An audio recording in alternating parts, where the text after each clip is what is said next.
আলাপ, the meeting. শহরের এক নির্জন রাস্তা। রাত তখন গাঢ় না হলেও চারিদিকে অন্ধকার নেমে এসেছে। সেই নির্জন রাস্তা দিয়ে পা সামলে চলছে এক 27-28 বছরের পুরুষ।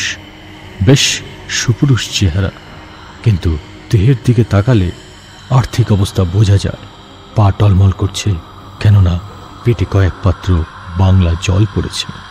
এমন সময় হঠাৎ তার চোখে পড়ল এক তরুণীর উপরে। বেশ সুন্দরী, ছিমছাম, গায়ে গাঢ় নীল শাড়ি, চোখ যেন কথা বলে। এত রাতে এই রাস্তায়?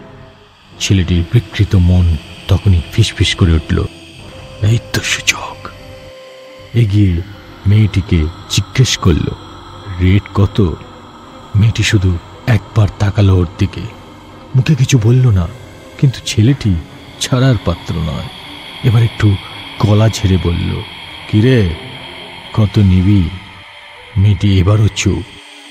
এবার ছেলেটি একটু বিরক্ত হলো, গলাটা একটু সামান্য চড়িয়ে মুখ খিস্তি করে বলল, খুব দিমাগ দেখাচ্ছিস যে, কেন রে?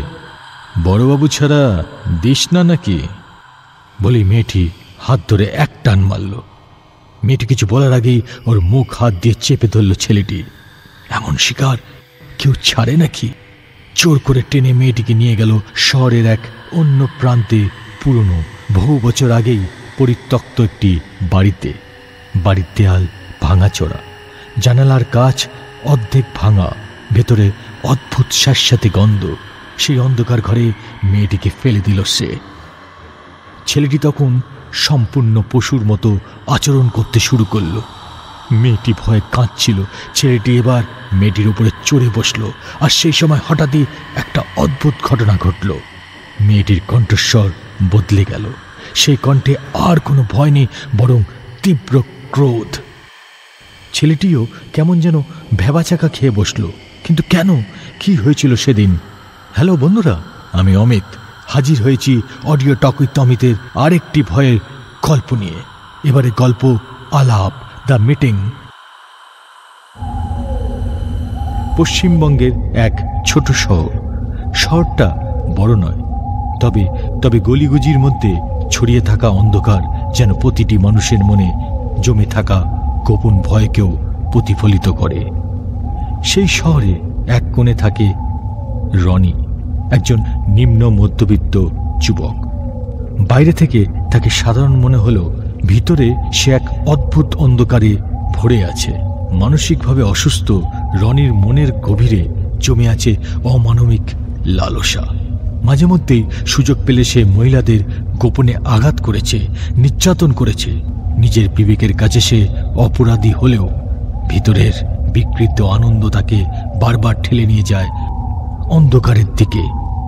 এমনি করেই কাটছিল রনির দিন, যতক্ষণ না এক রাতে এক বছর কুড়ির মেয়েকে জোর জবরদস্তি তুলে নিয়ে গেল এক পরিত্যক্ত বাড়িতে।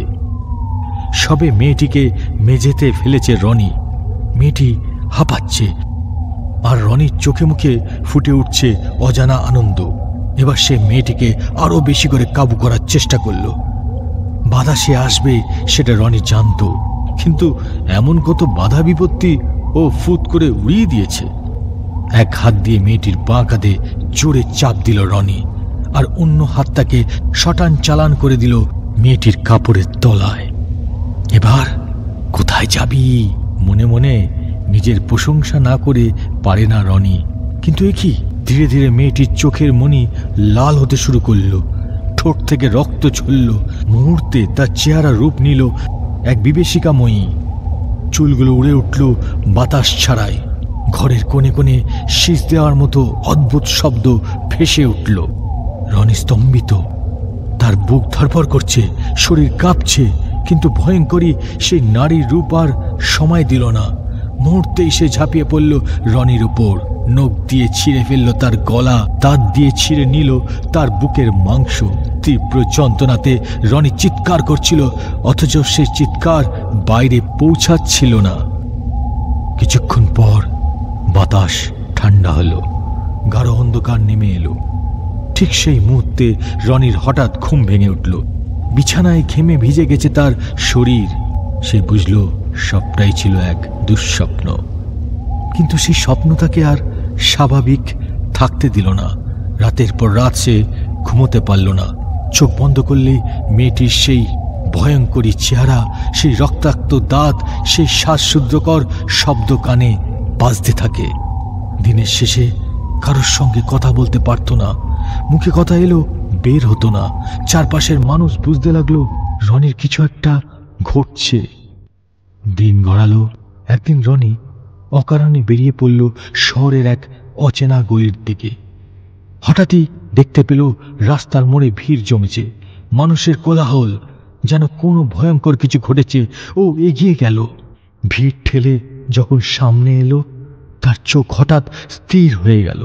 ভিড়ের মাঝখানে পড়ে আছে এক দেহ, ক্ষতবিক্ষত মুখ, শরীরে রক্ত ভিজে গেছে, নখ দিয়ে আঁচড়ের দাগ সারা দেহে, মাংস ছিঁড়ে গেছে। মৃতদেহটা দেখে লোকজন ফিসফিস করছিল, এতটা নৃশংসভাবে কেউ কি মেরে ফেলতে পারে?